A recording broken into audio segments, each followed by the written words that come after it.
Good morning, students. Today I will explain you how to solve climatic tables. And you know, students, this climatic table is very important because in every year one climatic table will be there in your question paper. And it is also very easy to solve if you understand it properly and practice it regularly. So, shall we start? Now you see, in this climatic table, 12 months temperature is mentioned there and 12 months rainfall is also mentioned there. So first, I will explain you this climatic table. Now here you see 12 months temperature, January to December temperature is here, and January to December rainfall is also mentioned there. And related to this table, 3 questions are there. First is, name the driest month. Driest month, it means you all know, means that month when no rainfall is there, or if the rain is there, that is very less. So here the place receives the least rainfall. It will be the driest month, and that is March. And the place receives the highest rainfall. It will be the wettest month.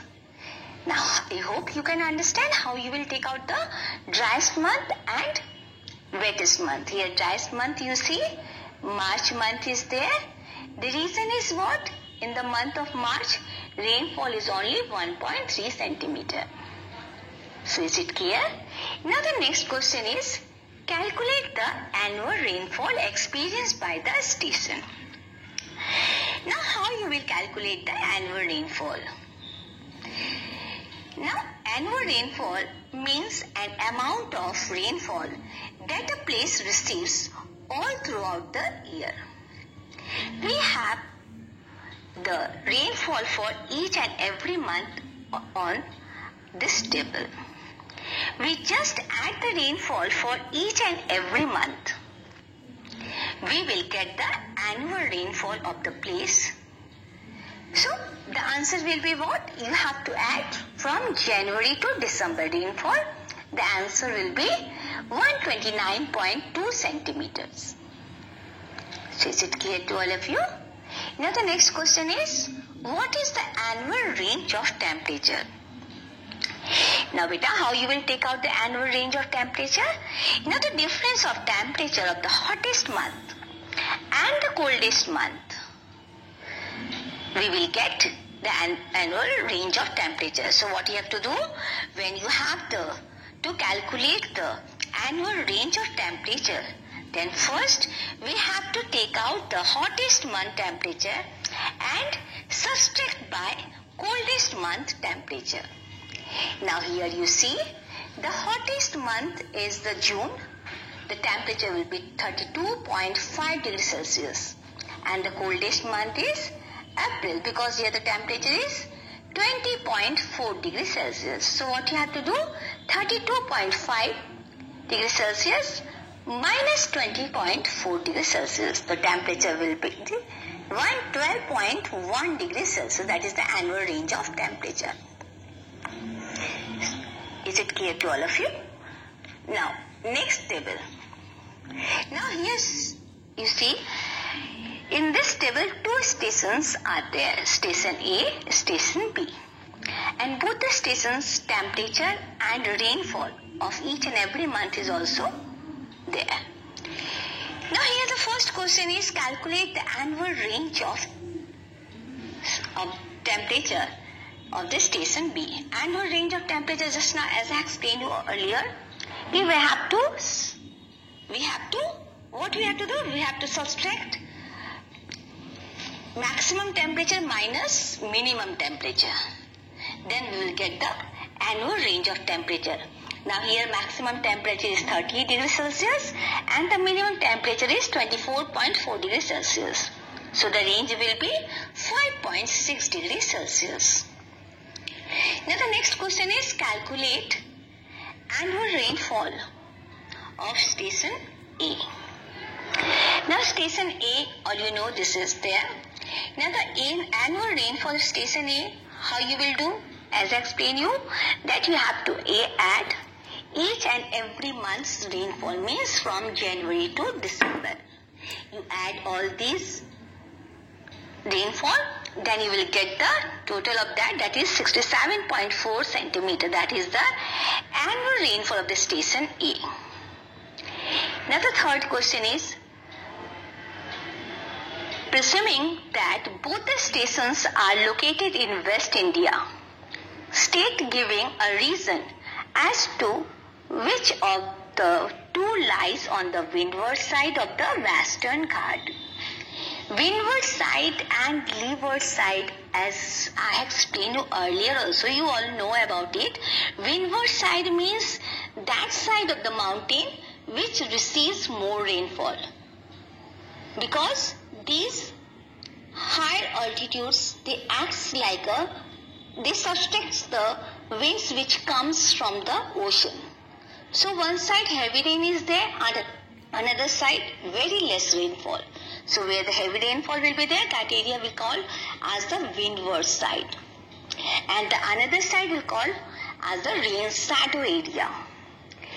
Now here both the areas are there, but we have to see which of the two lies on the windward side of the Western Ghat.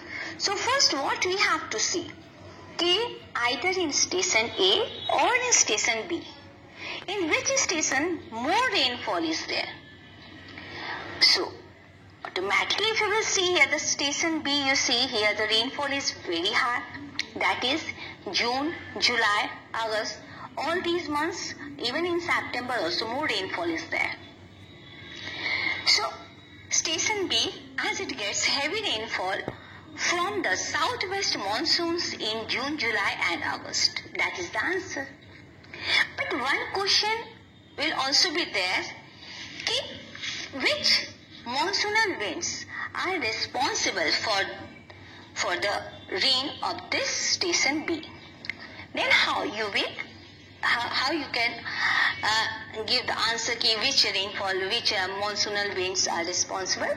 Then for this we will have to check out the rainfall, which month receives the highest amount of rainfall. Now you see the highest amount of rainfall will be there in the month of June, July, August. So it means these winds are these are the south west monsoonal winds are there.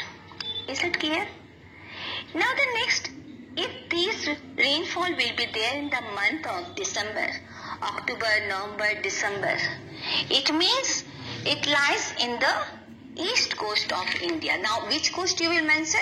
That coast will be east coast. If this rainfall will be there in the month of October, November, December or January, it means the winter rain is there, and heavy winter rain will be there in India, both in the northern hemisphere and in the southern hemisphere.